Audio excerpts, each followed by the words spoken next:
ये धरतीवासी मुझसे कितना प्यार करते हैं ना। मैंने उनको खुश करने के लिए एक सुपर कूल प्लान बनाया है। मैं अब धरती के चारों तरफ 27 दिनों में नहीं, सिर्फ 24 घंटे में घूमूंगा। मजा आएगा ये। अरे नहीं, ऐसा मत करो, घोर अनर्थ हो जाएगा चंदू। रुको चंदू, ऐसा करने के लिए तुम्हें अर्थ के 9 गुना पास आना पड़ेगा। पता है कितना? जितना हमारे टीवी और इंटरनेट के सैटेलाइट घूमते हैं उतना। आसमान में तुम एक छोटे से कॉइन जैसे नहीं, बल्कि तुम एक बड़े से फुटबॉल जैसे दिखोगे। और तुम्हारी रोशनी धरती पे कभी अंधेरा होने ही नहीं देगी, हमेशा शाम जैसा फील होगा। और अगर तुम अर्थ का चक्कर 24 घंटे में लगाओगे तो अर्थ के घूमने की स्पीड और तुम्हारी घूमने की स्पीड परफेक्टली मैच हो जाएगी। मतलब तुम आसमान में फ्रीज हो जाओगे। अब मान लो तुम अगर इंडियन ओशन के ऊपर फ्रीज हो गए तो तुम सिर्फ एशिया और ऑस्ट्रेलिया वालों को दिखोगे, यूरोप, अफ्रीका और अमेरिका वालों को तो दिखोगे ही नहीं। और क्योंकि तुम धरती के इतने पास आ जाओगे तो तुम्हारी ग्रेविटी की वजह से पानी का पहाड़ बन जाएगा ओशंस में। एक तरफ सब कुछ डूब जाएगा और दूसरी तरफ समुद्र सूख जाएगा। और इतनी ग्रेविटी से धरती पर लगातार अर्थक्वेक्स और वोल्केनोस तो आते ही रहेंगे। चल पर एक बार दूर जा।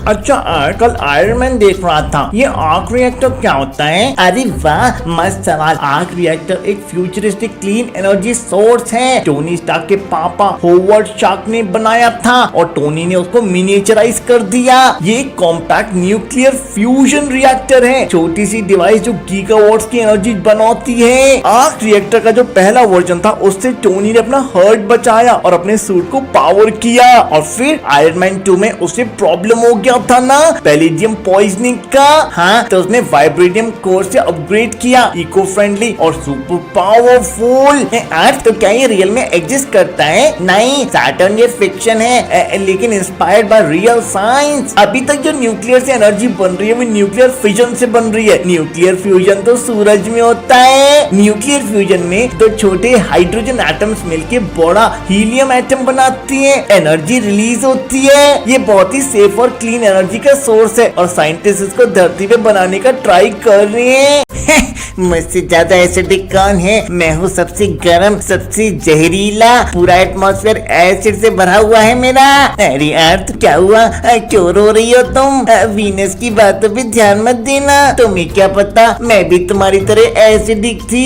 एसिड की बारिश से रो रही थी। 2 मिलियन साल तक मेरे ऊपर सीवियर एसिड की रेन हो रही थी। क्या? चलो सुनो मेरी कहानी, ले चलता हूँ तुम्हें 200 मिलियन साल पहले, जब मेरे ऊपर एक सिंगल कॉन्टिनेंट था, पैंगिया। वहाँ रेंगैलिया नाम का एक वोल्केनो फटा। इतना बड़ा ब्लास्ट कि पूरे एटमॉस्फेयर में कार्बन डाइऑक्साइड और सल्फर गैसेस भर गई, जिसकी वजह से पूरे 2 मिलियन साल तक सिर्फ एसिड रेन होती रही, सल्फ्यूरिक एसिड की बारिश, जिसकी वजह से मेरे माउंटेन्स गलते जा रहे थे, रॉक्स डिसॉल्व हो रहे थे, मेरी जमीन जहरीली हो गई थी और मेरे ओशंस काले पड़ गए थे और सारी ऑक्सीजन खत्म हो गई थी। इसकी वजह से 90% मेरीन और टेरेस्ट्रियल लाइफ खत्म हो गई थी। इमेजिन करो इतनी तबाही। लेकिन इस तबाही के बाद ही तो मेरा सबसे कूल चैप्टर शुरू हुआ था। जब सारे बड़े बड़े एनिमल्स मर गए तो फिर उसके बाद मेरी नन्ही सी नई स्पीसीज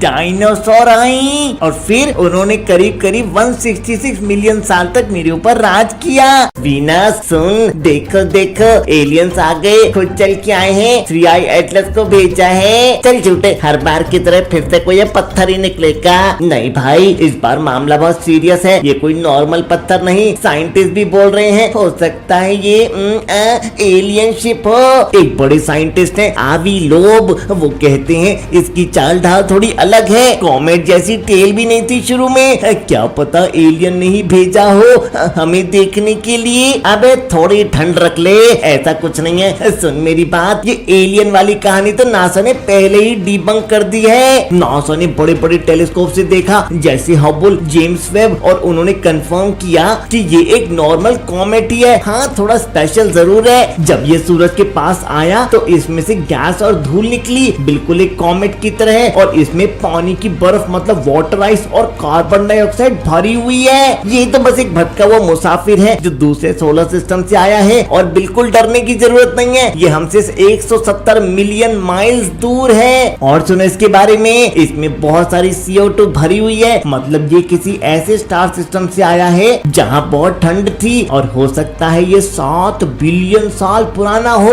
ये एलियन नहीं बल्कि दूसरे सितारों की कहानी है जो हमें बता रही है कि सोलर सिस्टम कैसे बनते हैं।